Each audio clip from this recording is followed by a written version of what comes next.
Dan seolah memahami kekhawatirannya si Aldi, Wak, si kakek ini ngomong lagi, "Dek, tolong kamu cek di bak mobil kamu di belakang." Hai, wassalamualaikum warahmatullahi wabarakatuh. Terima kasih sudah klik video ini. Di malam ini tiba gilirannya aku akan menemani kalian dengan membawakan satu kisah horor Wawa part selanjutnya. Minggu ini kalian dapat 2 KHW ya. Nah, kisah yang akan aku ceritakan malam ini, Wak, dikirim dan dialami sama Wawa kita yang bekerja sebagai tukang reparasi truk. Nah, pada suatu ketika Wawa ini tuh harus melakukan perjalanan panjang menembus hutan untuk bisa memperbaiki truk yang lagi mogok ini. Tapi siapa sangka di sepanjang perjalanan itu, Wak, Wawa ini mengalami sederet pengalaman mistis yang tidak pernah terjadi sebelumnya. Dan yang mengagetkannya lagi, Wak, semua gangguan yang dialami sama Wawa ini di hari itu tuh terjadi karena ada suatu hal yang dilakukan sama salah satu temannya. Katanya kayak gitu. Nah, gangguan apakah itu? Tanpa berlama-lama kita langsung masuk aja ke ceritanya ya. Check it out.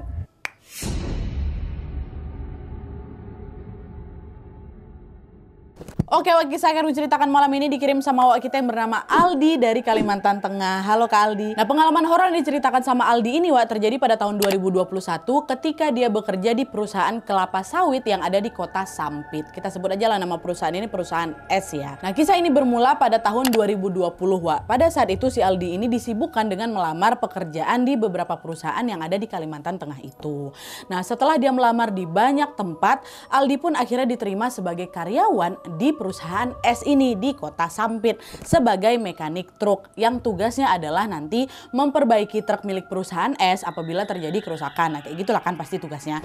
Nah, selama menjalani pekerjaan itu, Wak, Aldi ini bekerja di kantor pusat perusahaan S, tapi sesekali dia ini juga diminta untuk melakukan tugas di luar kota Sampit itu. Jadi dimanapun truk itu rusak, si Aldi itu bakal datang ke tempat-tempat itu. Nah, awal-awalnya semua berjalan baik-baik saja, Wak. Sebagai anak baru, Aldi ini hanya ditugaskan mereparasi atau memperbaiki truk rusak yang ada di perusahaan S.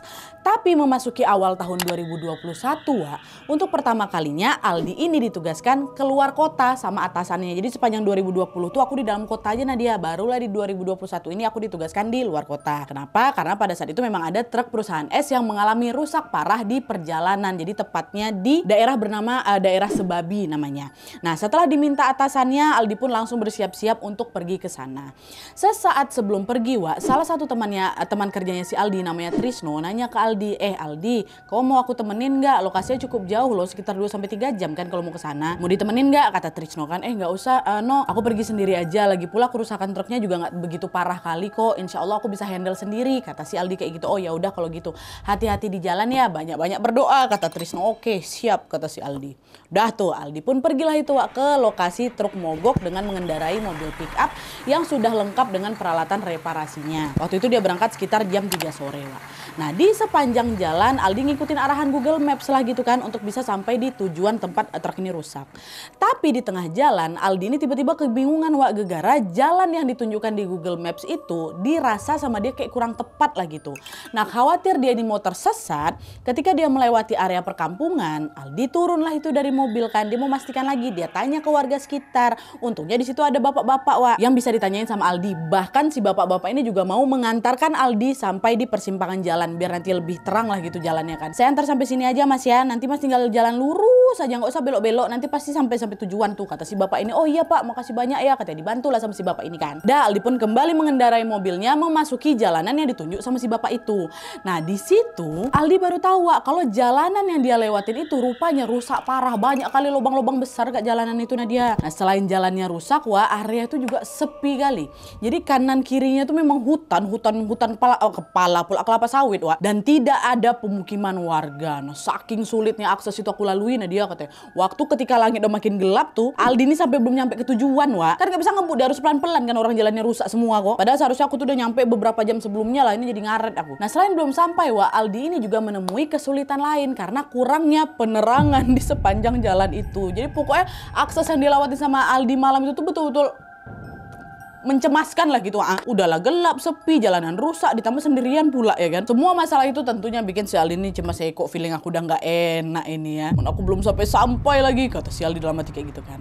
Nah, meskipun agak ketakutan, Aldi berusaha fokus mengendarai mobilnya sambil sesekali dia membaca doa supaya dia lekas sampai dengan selamat nih. Dan untungnya setelah melewati perjalanan yang terjal dan juga berliku, pada jam 7:30 malam dia baru aku nyampe di lokasi tujuan tuh. 7:30, harusnya cuma 2-3 jam kan.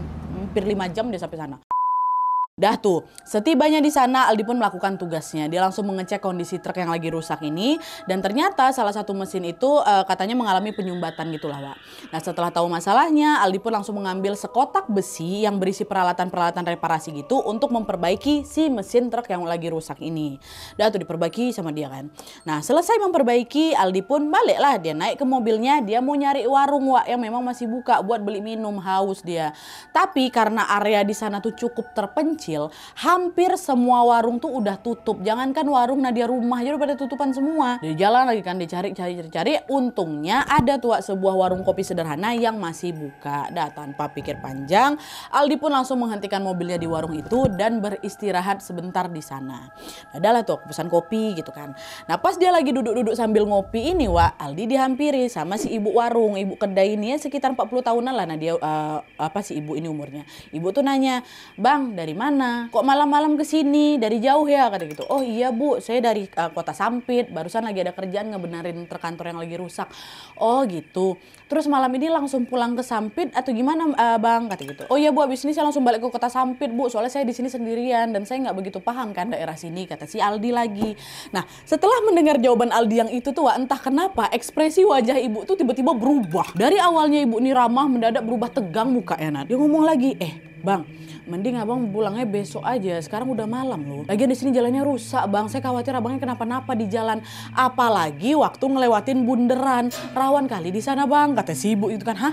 Bunderan apa, Bu? Emangnya di sana ada apa?" kata ya. Nah, disitulah, Wak, ya si ibu warung ini pun bercerita kalau bunderan yang dia maksud itu adalah sebutan untuk lubang besar yang berlokasi di dekat hutan. Dan konon katanya lubang itu tuh sudah beberapa kali memakan korban karena banyaknya kasus kecelakaan di sana. Secara kan itu lubang kan. Sebenarnya lubang itu juga udah beberapa kali ditutup, Wak, atau ditimbun atau diperbaiki sama warga dan pemerintah setempat.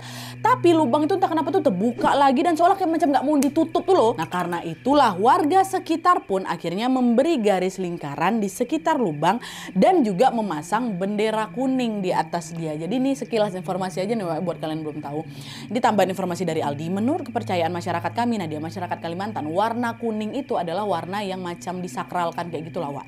Nah, karena bunderan atau lubang itu dipakaikan bendera kuning, itu artinya warga sekitar itu menganggap area itu sebagai area yang disakralkan. Nah, gitu, itulah kata ibu itu, Wak. Nah, mendengar penjelasan si ibu warung, perasaan si Aldi ini makin berubah nggak enak lagi. Dia ngebatin dalam hati, "Alah, maksudnya apa nih? Masa aku nggak bisa pulang malam ini?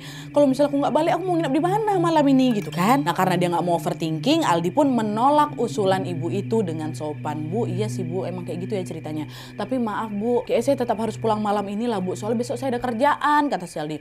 "Oh alah, ya udahlah Mas. Kalau gitu saran saya, udah kamu sekarang aja baliknya sebelum semakin larut. Nggak usah lama-lama di sini," kata si ibu. Nah, karena ibu ini khawatir terjadi sesuatu kan, Wak. Nah, karena Aldi juga khawatir terjadi hal-hal yang tidak diinginkan, akhirnya Aldi pun setuju lah, dia ikutilah saran ibu itu. "Ya udahlah Bu, ya aku balik sekarang lah Bu." Aldi mikir, aku ikutin aja lah kata-kata ibu nih, dia kan ini warga asli sini, pasti dia lebih tahu nih banyak daripada aku gitu. Dah, dengan segera dia pun langsung menghabiskan kopinya, pamit sama ibu ini, baliklah dia ke Sampit, masuk mobil nih kan. Nah, ketika Aldi mengendarai mobil pickupnya keluar dari desa warung tadi, Wak, semua berjalan lancar-lancar aja pertamanya Nadia. Meskipun jalan malam itu sangat sepi, Aldi tuh sama sekali tidak menemukan keanehan apapun lah gitu.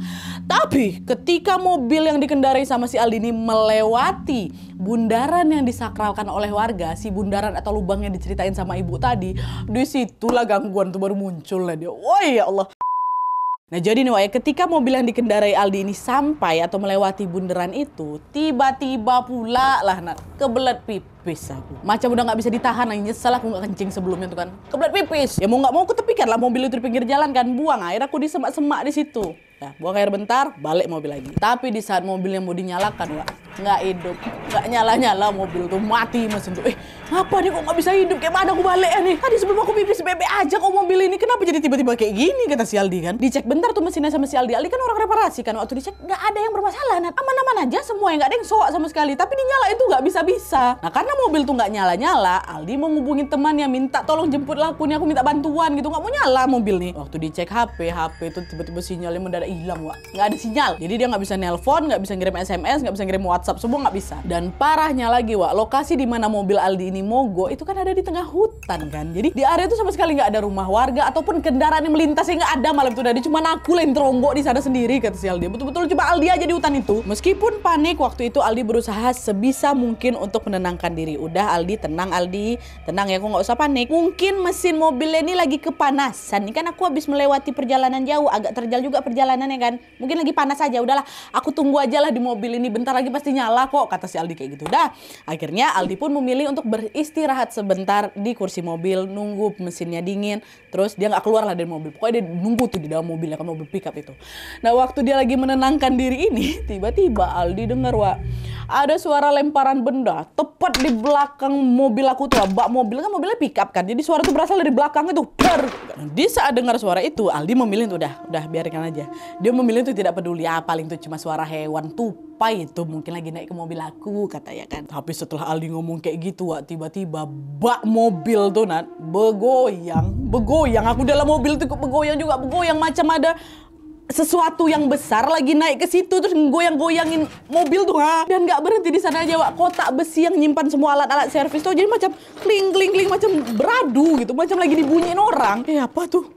Apa tuh ngapa nih kayak gini nih? Meski sangat penasaran di situ, Wak, Aldi tuh nggak berani noleh ke belakang, Wak. Entah kenapa di situ firasatku udah bilang ini bukan hewan nih, ini bukan benda-benda aneh nih, ini pasti hantu di belakang nih. Dengan gemetar Aldi istighfar lah, astagfirullahaladzim, tolong jangan ganggu aku. Aku berhenti di sini cuma mau numpang istirahat bentar sambil nunggu mobil aku nih dingin. Dah, jangan ganggu aku, katanya.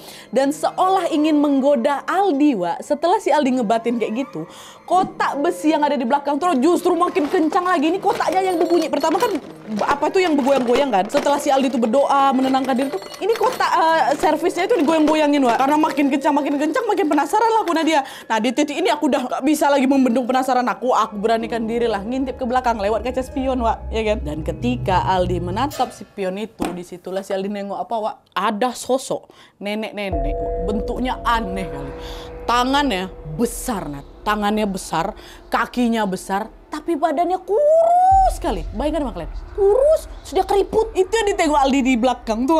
Dan seolah menyadari kalau Aldi lagi ngintipin dia, sosok tuh tiba-tiba ngomong dia pakai bahasa sana kan udah diingetin jangan pulang, kata dia kayak gitu, ya Allah. Dan gak lama sosok itu bukan hilang, Wak, dia tertawa sambil makin dimain-mainkan. Kan dia bilang jangan pulang, katanya kayak gitu, ya Allah. Wah, aku nengok itu deh, baru kali itulah aku tengok sejelas-jelas itu, merinding dia sejadi-jadinya, langsung kaku badannya, macam gak bisa digerakin tuh loh. Dengan menahan rasa takut yang luar biasa, Aldi pun berdoa memohon, ya Allah tolong aku, ya Allah hilangkan ini, ya Allah, gitu kan. Dan tepat setelah berdoa itu, Wak, si sosok nenek-nenek itu tiba-tiba melompat dia ke pohon sawit yang ada dekat depan mobilnya si Aldi tuh, lompat dia saat gitu. Dan gak lama dari situ setelah dia lompat tuh baru dia menghilang dalam satu kedipan mata. Astagfirullahaladzim. Waktu dia hilang tuh baru bisa digerakin dari badan aku. Di situ udah gak mau tahu lagi, ku nyalain lagi mobil aku mau kabur dari sini kan, tapi tetap gak mau nyala, Wak. Mobil tuh masih mati. Bisa kalian bayangin gimana pikiran si Aldi waktu itu kan, Wak? Dia panik, dia bingung, dia takut, semua jadi satu. Ya Allah kayak mana nih, ya Allah kayak mana nih? Aku gak mau nunggu di sini sampai besok. Tolonglah jangan ganggu aku lah, setan-setan, ya Allah tolonglah aku, aku mau balik, kata si Aldi kayak gitu. Di titik sini Nadia aku udah pasrah aku, udah mobil kamu dinyalain, gak mungkin aku juga berlari keluar kan, orang gelap kali di luar juga. Aku cuma pasrah dan aku berharap kali semoga ada kendaraan yang lewat supaya bisa bantuin aku. Aku tunggu lah di situ dalam mobil sebab cedo, aku nggak mau nengok kiri kanan, nggak apalagi mau nengok spion, nggak mau. Aku diam aja, ya Allah tolong aku, sampai 1-2 jam, Wak, dia nunggu di situ sampai terkantuk-kantuk. Aku mau tidur aja, aku takut. Udah berjam-jam nunggu di situ, belum juga ada satupun kendaraan yang ngelintas, Wak. Jadi makin malam makin sepi, cuma terdengar suara-suara jangkrik di situ. Coba lagi dinyalain sama si Aldi, nggak juga nyala-nyala. Ngecek HP, nggak juga ada sinyal. Pasrah lah aku di situ. Nah, makin malam pun makin larut lagi kan. Nah, tiba-tiba, Wak, di sini Aldi nengok ada seorang kakek-kakek lagi naik sepeda. naik sepeda dari arah berlawanan, which is dari arah depan ya kan. Di situ Aldi panik, aduh hantu lagi nih, astagfirullahaladzim gitu kan. Yalah dia pikir kakek ini juga jelmaan makhluk halus macam nenek-nenek yang ditengok barusan tuh. Tapi si kakek ini nggak macam-macam, wak. Dia jalan terus dia berhenti, dia turun dari sepeda macam ditaruhnya di pinggir jalan kan. Nah, waktu nengok itu barulah dia, oh enggak, ini manusia nih, nggak mungkin hantu nih. Dia naruh sepedanya kayak gitu terus dia jalan ngedeketin aku. Oh alhamdulillah manusia, kata si Aldi kayak gitu kan. Nggak lama dari situ betul wak, kakek itu macam udah ditaruh sepedanya, dia berjalan nih ngedeketin si Aldi. Diketok kaca mobilnya kan. Dah Aldi langsung keluar wak, nggak dibuka dia tapi langsung keluar nemuin si kakek itu. Si kakek ini ngomong, mau kemana mas? Kok malam-malam ada di sini? Mobil saya mati tuh, dari tadi nggak mau nyala. Sebenarnya waktu itu tuh Aldi tuh pengen kali wak minta bantuan ke si kakek ini, tapi dia langsung mengurungkan niatnya karena dia menganggap kayak kakek ini nggak paham kali lah soal masalah mobil kayak gitu loh. Dan seolah memahami kekhawatirannya si Aldi wak, si kakek ini ngomong lagi, Dek, tolong kamu cek di bak mobil kamu di belakang. Saya lihat ada sesuatu yang bikin mobil kamu susah nyala, katanya. Hah? Sesuatu apa? Kayak udahlah coba kamu cek dulu, nanti kamu juga tahu, kata si kakek kayak gitu kan. Dengan segera Aldi pun langsung pergilah ke bak dia tuh, ke bak belakang, di bak belakang itu dia mencari sesuatu yang dimaksud sama si kakek ini.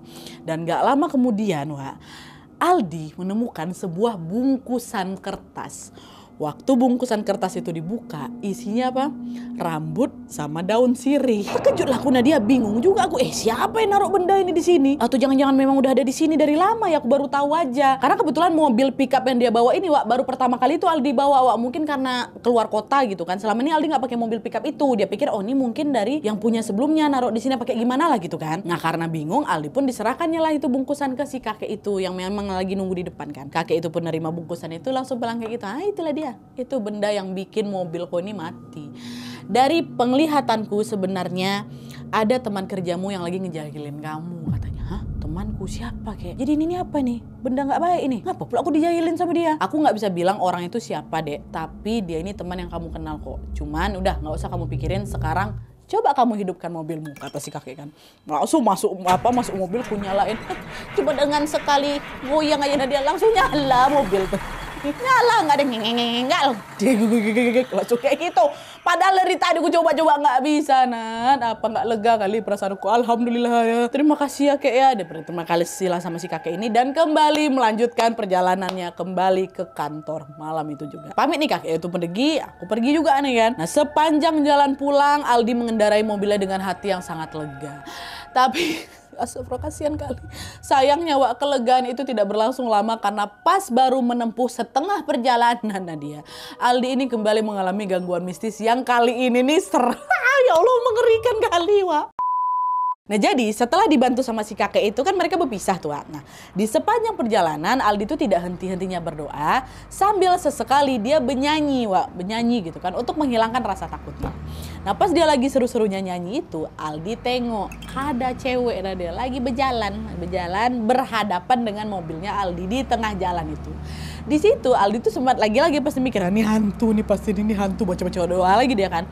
Tapi waktu diperhatikan lebih seksama lagi wak, ternyata kaki si cewek ini napak ke tanah. Pun juga wajahnya nggak yang pucat, nggak yang apa yang macam cewek biasa. Nah dia nggak ada seram-seramnya. Barulah dari situ si Aldi yakin oh ini nih cewek nih, manusia nih gitu kan. Nah karena si Aldi itu khawatir dengan keselamatan wanita itu, iyalah sendirian tengah jalan ngapain kau? Nepi si Aldi deh wak. Dipinggirkannya mobilnya, turun dia dari mobil, disamperin si mbak itu kan.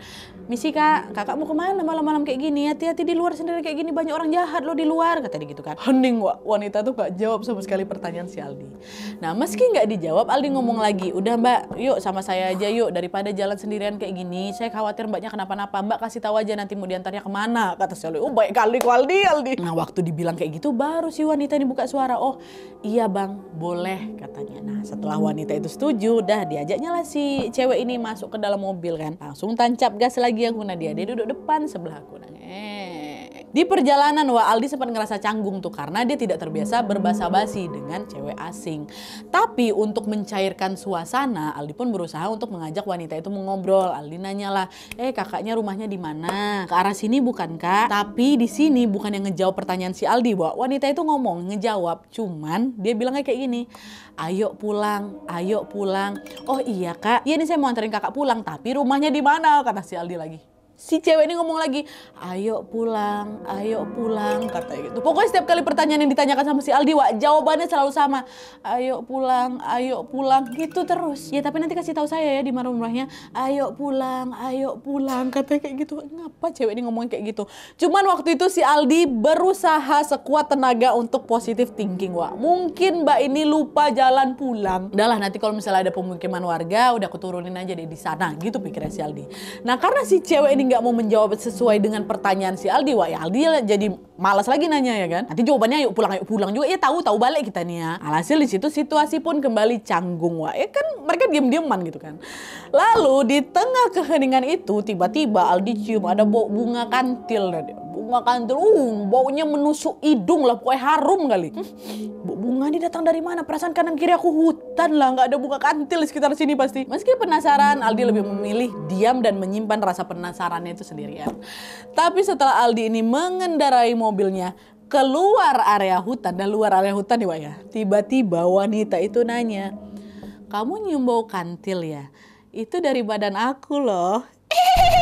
Kata dia kayak gitu. Wah, belum sempat si Aldi ini beraksi, wanita di sebelahnya itu mendadak berubah wujud dan dia wajahnya langsung rusak, matanya melotot, dan epicnya lagi nih bayangkan sama kalian Wak ya, tiba-tiba si cewek ini terbang menembus langit-langit mobil, gitu langsung hilang dari pandangan aku, dan gitu hilang deh. Ya Allah, apa nggak shock berat aku sama sekali nggak nyangka cewek yang di sebelah tuh betulan kayak aku lah, mungkin betulan kayak manusia Wak, nggak pucat, dia dapat tanah, dia duduk, dia nampak aku wujudnya nggak ada yang macam-macam, tapi tiba-tiba waktu lewat hutan terbang dia Wak, kuntilanak dia tuh ternyata.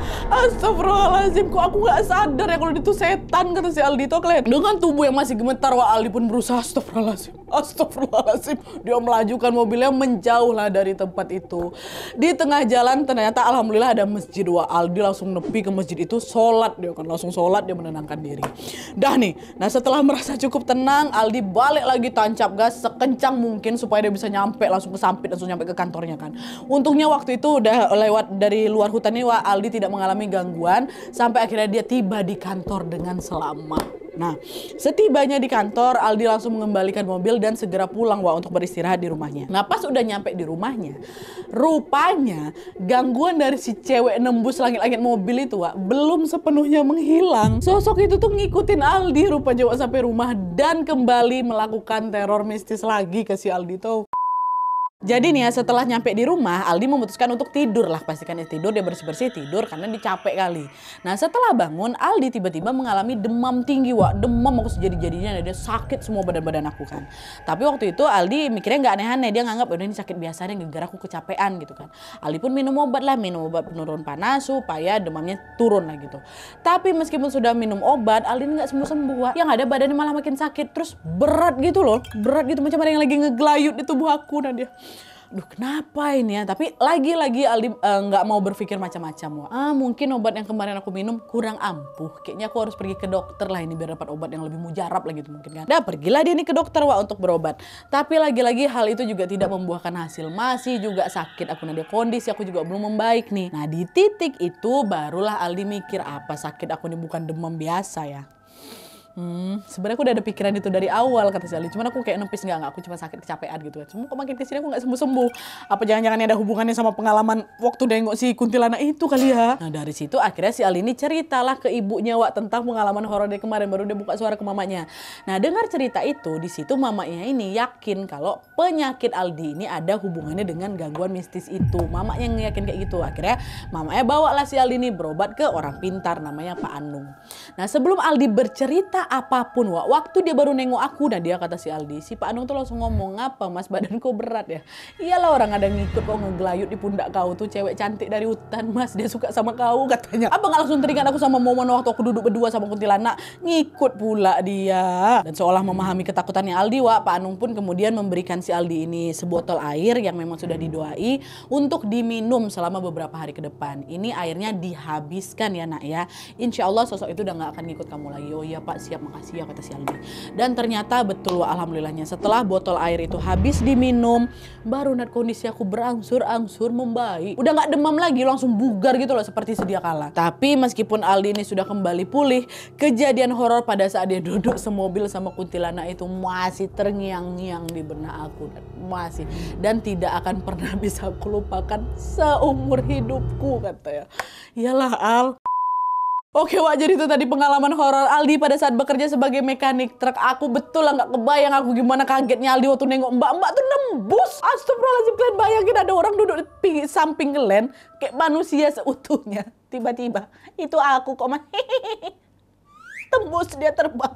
Astagfirullahaladzim. Kata si Aldi ya, setelah kejadian mengerikan itu dia tidak pernah lagi mengalami gangguan mistis lagi. Jadi cuman itulah terakhir yang aku rasakan ya dia. Sampai akhirnya dia resign juga dari perusahaan es ini dan pindah ke tempat kerjanya yang baru. Emang betul kali Wak ya, orang-orang yang kerja di jalan sampai malam tuh macam sopir, macam mekanik terkait si Aldi ini ya, pasti ya cukup beresiko mengalami teror dari makhluk halus ya kan. Dan by the way, untuk siapa teman kantornya Aldi yang udah jahilin si Aldi itu loh, yang taruh bungkusan rambut sama daun sirih dekat mobilnya Aldi yang kayak kata si kakek itu, Aldi memilih untuk tidak mencari tahu dia itu siapa Wak. Dia serahkan semuanya sama Allah aja. Aldi berharap kalau betulan dia melakukan hal itu, Allah lah yang akan balas semuanya kayak gitu loh.